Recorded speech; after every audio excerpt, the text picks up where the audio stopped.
Wannan shirin da za ku kalla, Abdullahi Hayatu Madbera ba farawan gabas ne ya ɗauke nauyin kawo muku shi. Da fatan Allah ya saka masa da alkhairi. أعوذ بالله من الشيطان الرجيم. بسم الله الرحمن الرحيم. الحمد لله رب العالمين، والصلاة والسلام على أشرف المرسلين سيدنا محمد خير عباد الله أجمعين، وعلى آله وأصحابه ومن سلك سبيلهم بإحسان السلوك إلى يوم الدين، وبعد. Assalamu alaikum jama'a musulmi. Har yanzu muna cikin tarihin shugabanmu Annabi Sulaiman alaihi salam. Allah shi ba mu albarkacin shi, ba mu albarkacin Annabi Muhammad sallallahu alaihi wasallam da sauran annabawa da manzanni. Mun yi muku bayanin inda shi Sulaiman ne sai aka fara gina masallacin Baitul Muqaddas, wanda yake na faɗa muku cewa shi wannan masallacin uba ne Annabi Dawud alaihi salam shi ya fara gina ta. To lokacin da aka fara ginan nashi, shi Dawud alaihi salam shi jiki ne yake sanyawa ana wannan aikin da shi, ana azamai duwatsu ga jiki ne don tawalu'i, kamar wanda Annabi Muhammad sallallahu alaihi wa sallama ya ɗora sanya jiki ne ga yin aikin masallacin nan nashi mai daraja, don annaba ba su girman kai. An san kowanne su ko bai yi wannan aikin ba, akwai masu yi, amma yana son ya shiga cikin wannan aiki din alheri. To sadda ana wannan aikin zamanin Dawudu alaihi salam an fara shi kenan, sai wani mutum ya taho, wani dogo mai ƙarhi, sai ya ce a dakanta da aiki. An ka dakanta ya ce a bani haƙƙina, ina da haƙƙi cikin wanga filin da za a yi masallaci.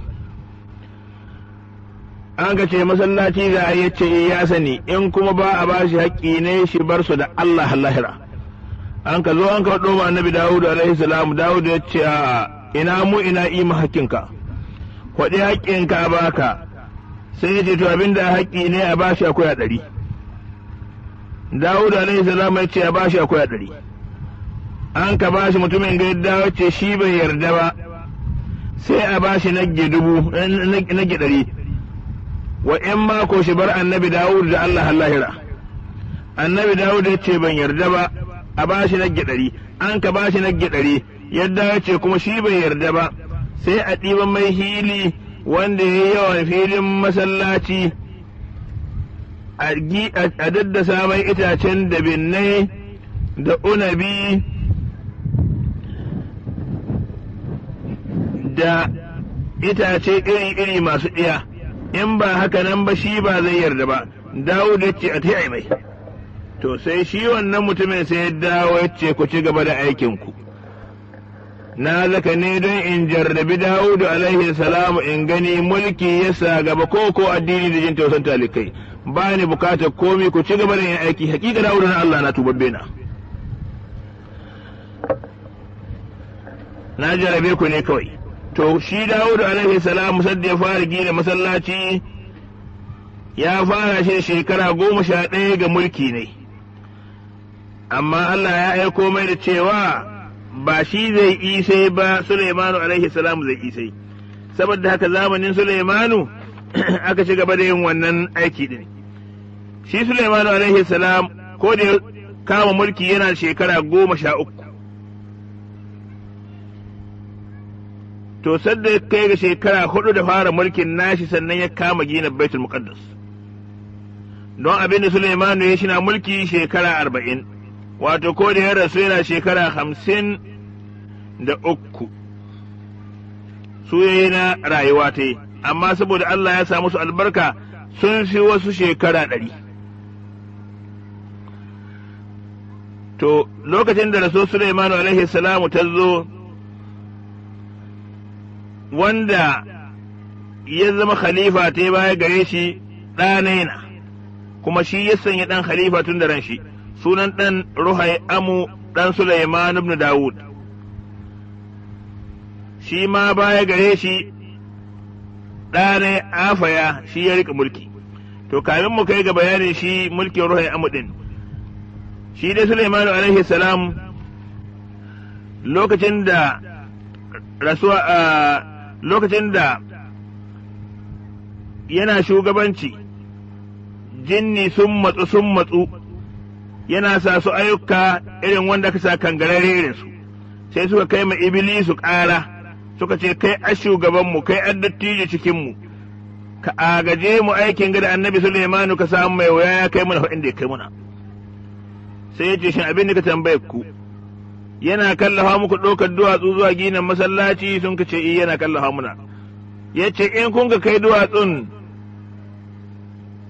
cikin kwandunan ku kuna dawowa ɗauke da wani abu sun ka ce ba mu dawowa ɗauke da komi ya ce to ai kun huta ko bai so ba don shi na son ku huta ba kun huta ko bai so ku je ku hankuri hakan tun da kun samu wani hutu sai iska ya ɗauki magana kai ma annabi Sulaimanu sai annabi Sulaimanu ya ce to da duk sun ka ɗauko duwatsun sun ka kai wurin ginin masallaci a koma a zo musu wasu su dawo da su aje in sun kai duwatsun su ɗauko su kayayyaki su kawo sai sun ka faɗa ma iblis sun ka ce to kaga abin da aka gudu an samu wani aiki huta wadda an gare mu ta gushe Sulaimanu ya ce shin kuna samun kwana da daddare ko ba ku samu sun ka ce muna samun kwana in dare iyaka aikin da annabi Sulaimanu ka samu da rana ya ce to ai kun huta ko bai so ai an more ku da ku ji hankuri sai iska ya ɗauki sautin kai ma annabi Sulaimanu ya tara sai ce da daddare su yi aiki da rana su yi aiki sun ka biɗi iblis sun ka ce mai to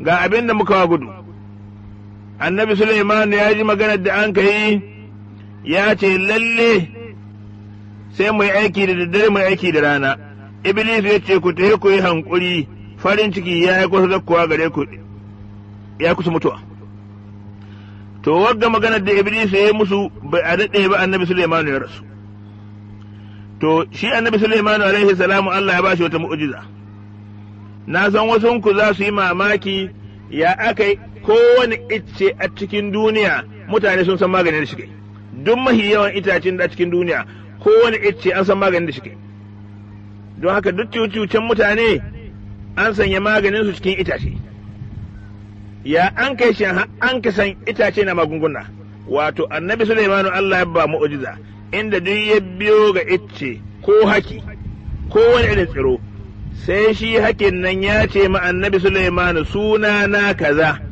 magani kaza Allah ya sa gare ni ga wanda aka yi da ni in yi maganin kaza sai annabi Sulaimanu shi sa a rubuta maza shi wakilta wasu jama'a ga kulawa da wannan iccen da ɗiba ta a yi magani kamar da an kasa iccen ya hudi to da haka nan duk itacen duniya an ka sami magunguna game da su to ran nan Sulaimanu ya kawo ga wani icce sabon fitowa ne cikin majalisa ta sai Sulaimanu ya ce mun ga icce mi sunanka sai ce sunana Kharubu sai Sulaimanu alaihi salam ya ce mi an ma'ana Kharubu ya ce don fitowa ta ita alama game da rushe mulkinka to sai Sulaimanu alaihi salam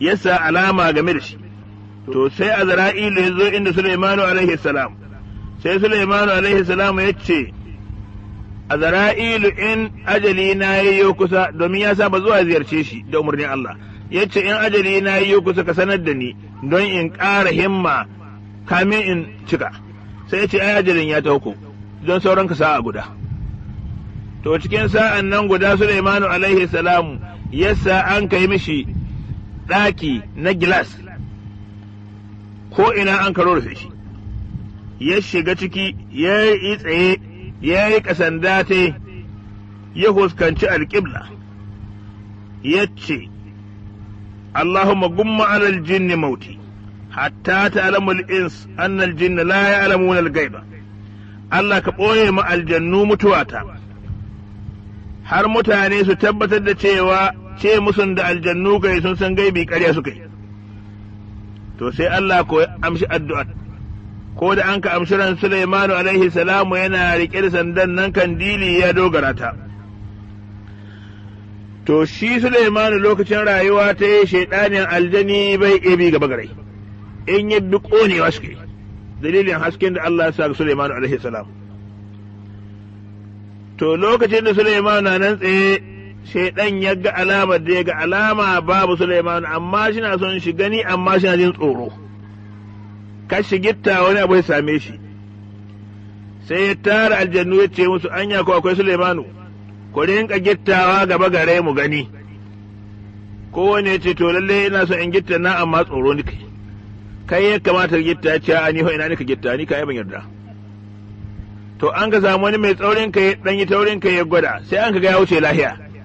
To sai sun ka ce, to lalle Sulaimanu babu shi. To suna cikin wannan haliyar ana jin tsoron a isa, sai sandar ta kare, sai Sulaimanu alaihi salamu ya faɗi. Lokacin da ya faɗi, jama'a suka sheƙo, aka kama shi, sai aka gane ashe sandar ba yau shike dogare gare ta ba, saboda kwarjini ne da darajar da Allah ya bashi, abba gane babu shi ba, sai shekara ta yi gudanar bai da rai. To sai suka je suka ɗauko gara, suka ce suna son ta bayyana musu sadda Sulaimanu alaihi salamu ya cika, ta ce ku aza ne wurin, an ka aza ta ga jikin sanda inda addabra da inda ya kare, tana nan tana ci, tana nan tana ci, sai da ta shekara guda san daga ta katse. Saboda haka sai an kasancewa shekarar Sulaimanu guda nan wurin bai da rai kamin su gane. Shi ne Ubangiji ya faɗi, laukanu ya alamuna al-gaiba lama labisu fil azabil muhin. Inda su jinni sun san gaibi, da ba su zamna cikin azabar walakanci ba. Don haka duk waɗanda ke dogara ga aljannu suna ganin aljannu sun san gaibi, to aljannu ba su san gaibi ba. Don gashi an yi ta'aza musu kayan duwatsu da ƙaruwa suna aiki niki-niki, suna ta wahala, suna ganin kamar annabi Sulaiman na kallon su, amma ko shekara guda yayi bai duniya. To don haka suka yi magara alƙawali duk inda take cikin duniya suna kai mata ruwa.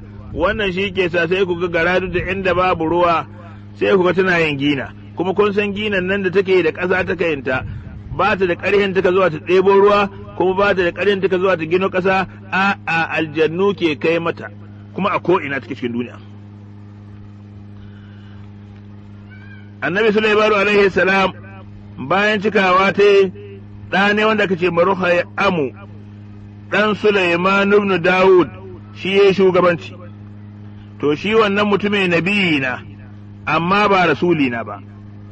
Shekara ta 7 shina shugabanci, to sai ya rasu. Baya gare shi ɗa ne wanda aka ce Ma'afa ya ɗan Ruha Amu ɗan Sulaimanu, shi ya yi mulki. To shi mulki ne ya rade shekara 63 ya shina mulki. To sannan ya rasu, kuma salihina. Sannan shi ko ɗanai wanda aka ce Ma'asa ɗan Afaya, ɗan Ruhai Amu, ɗan Sulaimanu, ɗan Dawudu, shi ko yi mulki. Shi kuma mutum na salihi waliyan Allah na, kuma gurmuna, abinda a cuta ta wato mutuwar sashen jiki yake fama da ita. To zamanin shugabanci ne, saboda na kasar lahiyar gada gare shi, wasu suka ga sun ya kamata su ɓaɓɓalle daga biyayyar da suka wannan gwamnatin ɗin. To tun rasu annabi Sulaimanu wasu ƙasashe na duniya sun ka ɓaɓɓalle, sun ga ba su ebin kowa sai annabi Sulaimanu. Ya zama sauran ƙasar Bani Isra'ila ɗai, ita ta tsaya ƙarƙashin wannan gwamnatin ta ɗan Sulaimanu alaihi salam. To lokacin da shi wanga ɗan nashi, jikan nashi marar lahiya ya hau, sai ƙasashen Bani Isra'ila su ko suka son ɓaɓɓallewa. Don ku ji yadda aka yi gashi can da annabi Sulaimanu shi ke mallakar duniya, amma kuma daga baya kowa ya kama nashi, ai kun ji mafari. To ya zama wani sarki da aka ce Maruhul Hindi, sarkin Hinduna, ƙasar Indiya, yana cikin manyan sarakuna masu mulki masu askarawa, to kuma kafiri na. Sai ya ga shi bai iya yin ɗa'a ga wanga khalifa na Sulaimanu alaihi salam, wanda ke cikin jikoki ne, ba shi ɗa'a gare shi. Sai ya ɓalle. Bayan ya ɓalle, sai ya ya taho mulkin shi ka so shi amshe gaba ɗai mulkin gana gidan annabi Sulaimanu ya zama shi kai ne. Duk abin da samu bai ishe ba, shaidan ya gwada mai kun shekaru Sulaimanu ya mallake ku, to yanzu tun da bai duniya ba ku tahowa ku buge wanga jika ne wanda ko lahiya bai da. Don haka ruhul hindi ya taho da gayya, to jiragen ruwa an ka shigo da ƙasar Hindu. Haƙiƙa lokacin da ya don faro, da mutum zai dubi gulbi sai ya shiga iyakar gani ne jirage na. Babu mai idon da ka ganin iyakar jirage saboda yawansu. Su ta kubba irin wanga takobi da ka ce ma saifun hindi, takobi hindi wanda in aka ce ma faɗa jini na wuce, in an sara sai ya hurce sannan jini shi tartso saboda gaugawan saran da shi kai da kaihin da an gare shi. Da irin mashin ga ce ma rumu haɗi, irin wanga da adda tsini a tsinin allura amma kuma ya tafi da buɗewa sai da hita ta huna faɗi, wanda duk wanda an ka zan karama shi to an gama da shi. Irin waɗannan makamai ɗin ruhul hindi ya kwaso tare da askara wanda yake duk wani mai lisai cikin ƙasar Bani Isra'ila in ba gwamnatin Sulaimanu ba bai san wata gwamnatin da adda askara ba irin ruhul hindi. Hakika ruhul hindi taho wadda ya taso Baitul Muqaddas, da za a ce kowane askari ne ya shigo ya kama mutum guda, to duk askarawan na Baitul Muqaddas suna karewa, askaran ruhul hindi ba su kare ba. Don haka in ya taho hakika kowane gida sai an koka, kai ba kowane gida ba kowane ɗaki sai an koka saboda bala'i ne daga yadda yiwu. Amma da yake shi wannan sarkin na lokacin mumini ne, musulmi ne, waliyan Allah ne, shi tare da Allah, sai roƙi Allah ya ce Allah ka gani, Allah ka ga abin da ruhul hindi ya yi, Allah ka ga ya taso min da buɗe jiwon ga mulkin, Allah ban da kowa, ban da kumci, ban da gata sai kai, Allah ban da madogara sai kai, Allah ka ya kumcin, Allah wanga al'amari na annabi Sulaiman ina iyakacin kokari na game da shi, Allah addinin gana ka amma dogara ta, Allah ka isan min bisa ga ruhul hindi. La ilaha illallah Muhammadur Rasulullah sallallahu alaihi wasallam. Wallahi lokacin da ruhul hindi yayin yunkuro da gayyate sun ka jido, sun ka shigo kasar Baitul Muqaddas, ga sunan kal jaradil muntashiri, ka ce fara ta wadda ta watsu saboda yawan su. Amma dalilin addu'ar wannan waliyan Allah din, mala'iku sun ka jido sun ka kore gayyar ruhul hindi, sun ka firgita su, sun ka ba tsoro, sun ka yamuce su. Ruhul hindi ba girma ba arziki da takalmi guda kafa ta sheka. Inna lillahi wa inna ilaihi raji'un. Gudane askarawa ne na gudu, mala'iku sun ka hirgita su, kowane su bai iya sirwanta abin da ya gani na ban tsoro din. Wai an ce kai mai hirgita ka, a bai san abin da zai faɗi ba, abin ya hirgita shi faɗi. Shi kuma wani can shi ko bai faɗi, ko wani baki ne rawa shi kai, haɓa ta yana rawa, leɓo na yana makarkata wanda ka san wa leɓon raƙumi allura, makarkata ɗin shi kai yargagi ce. Sun ka faɗa cikin jiragen ruwa, sun ka sheƙa guda ne, suna ta gudu. Sai da sun ka zo tsakar ruwa, gabas ruwa, yamma ruwa, kudu ruwa, arewa ruwa, sai Allah ya hirgita su. Wanga jirgi shi kabri wanga kakaka, wanga jirgi shi kabri wanga kakaka. Duk wanda Allah jiragen sun ka kike gaba ɗaya cikin ruwa. Babu mutum guda wanda ya hita, ruhul hindi ya mutu.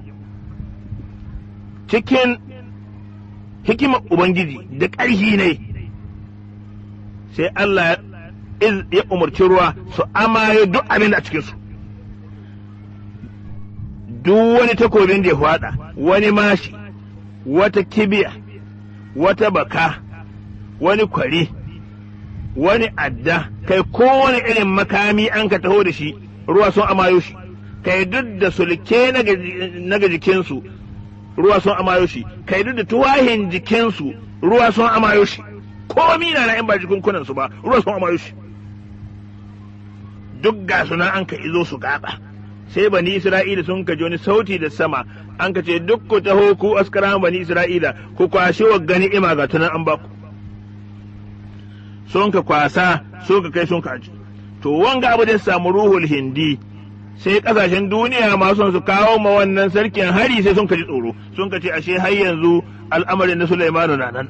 Mu dai tsayawan mu lahiya lau, wallahi kwatta san mu wannan wuri shi timbodi. Don me duk masu ƙarhin da ka bi su abuka babu wanda kai ƙarhin ruhul hindi.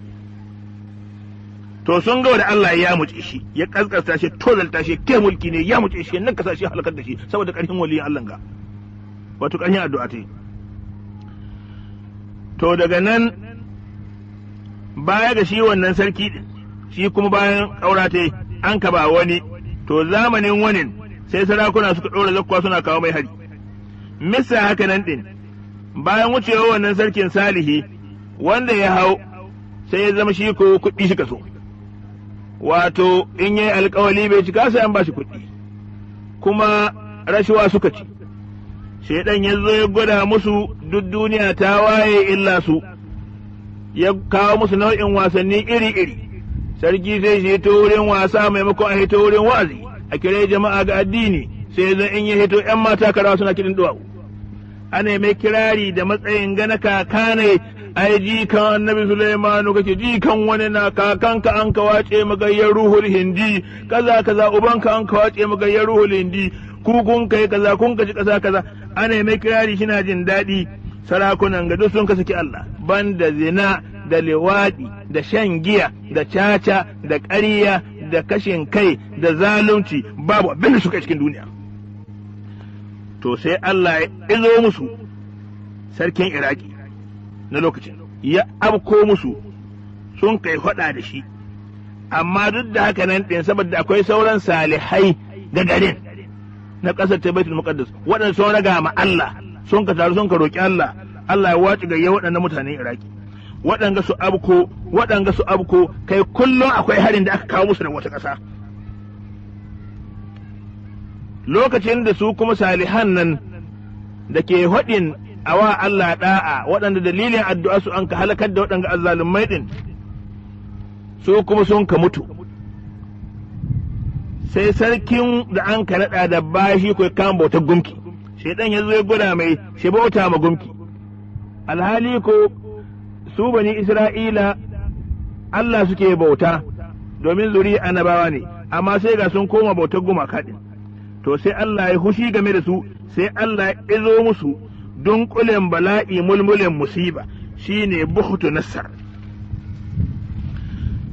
Sai aka iza musu bukhtu nassar. To shi bukhtu nassar shi ya zama sanadin kallewar mulkin bani Isra'ila da ya musu azaba wadda yake ba a taɓa sanin wanda an kawo azaba irin ta ba. Inna lillahi wa inna ilaihi raji'un. To, kamin mu kai ga shi bukhtu nassar din, don Allah ya ambace cikin Alƙur'ani marar nasiha, kuma ayoyin Alƙur'ani musamman suna nan za mu karanta muku waɗanda malamai sun fassara su sun ce shi aka nufi. Akwai jama'a na annabawa na bani Isra'ila waɗanda babu wanda ya san lokacinsu a keɓance, sai dai a ce zamaninsu tsakanin zamanin annabi Sulaimanu ne da zamanin annabi Zakariya da Yahaya, ana an kai su. Daga cikinsu wato akwai annabi Sha'aya ɗan Amsaya, abinda Muhammadu bin Ishaq ya ce lalle wannan gabanin annabi Zakariya da Yahaya yake, kuma shi wannan annabi Sha'aya yana cikin waɗanda suka wa mutane albishir da Muhammadu sallallahu alaihi wasallama na tahe, kuma yana cikin waɗanda suka yi albishir da cewa Isa na tahe. To shi wannan annabi Sha'aya sai zan zamani ne an samu wani sarki musulmi mai imani wanda ke ce ma Sadiqatu, ga wata riwaya kuma suna ne Hazqiya. To shi wannan sarkin shi ma salihina, ya yi imani da wannan annabin Sha'aya. To amma mutanen ƙasar suna nan saɓon Allah ɗaya suka yi, annabin ne musu wa'azi, sarkin ne musu wa'azi, amma ba su saurara ba. To sai Allah ya izo bala'i. Mi'ab bala'i, wani sarki na san keɗin ƙasaitaccen sarki wanda ce masan hariba, irin wanga da baijan has, wato shi san hariba ya taso magarin na Baitul Muqaddas, yayin nihin zai rushe shi, ko ice adda inuwa sai ya dace shi, saboda me mazan ƙasa sun saki Allah. Abinda sanhari bai taho da shi tuta wadda kowace tuta ta sarki ta cikin sarakunan duniya waɗanda ya gayyato da waɗanda a ƙarƙashin mulki ne, tuta 600,000 tuta ɗai, kowace tuta daga yadda a cikinta su sanhari bai kwaso ta son Baitul Muqaddas. To amma sai zama lokacin sarki salihina, kuma ga annabin Allah, kuma ga sarkin ga iman da annabin Allah. Sai shi sarkin ya faɗa ma annabi Sha'aya, ya ce to ka roƙan mini Allah, ga gayyasan hari banan ba ni imata, ba ni da askarawa, ba ni da ƙarhi, ba ni da kowa sai Allah. Ina tare da kai annabin Allah, kuma ina tare da Allah.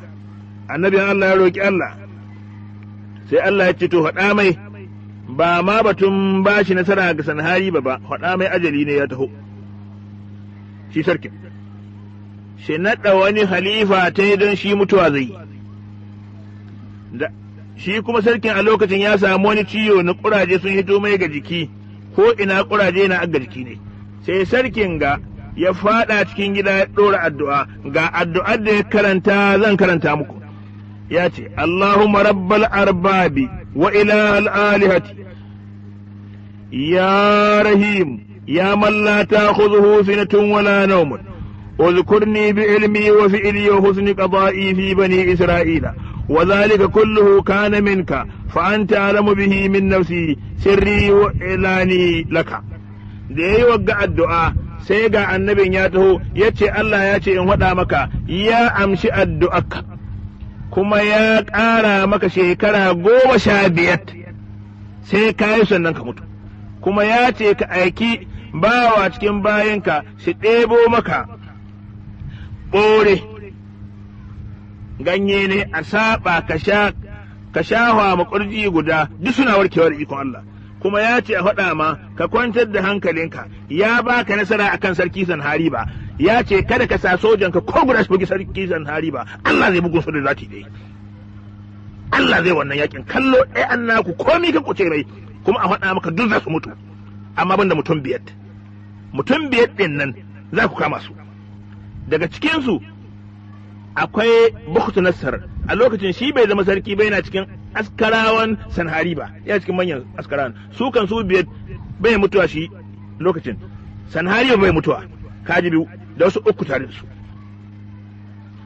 to waɗannan biyar ka kama su ka sa musu maruruwa ɗarme a sa su cikin keji wadda ka sa tsuntsu a yi katon keji a sa su a rinka kai su kasuwa ana gwada musu ga ƙarkon wanda ya tasa addinin Allah da faɗa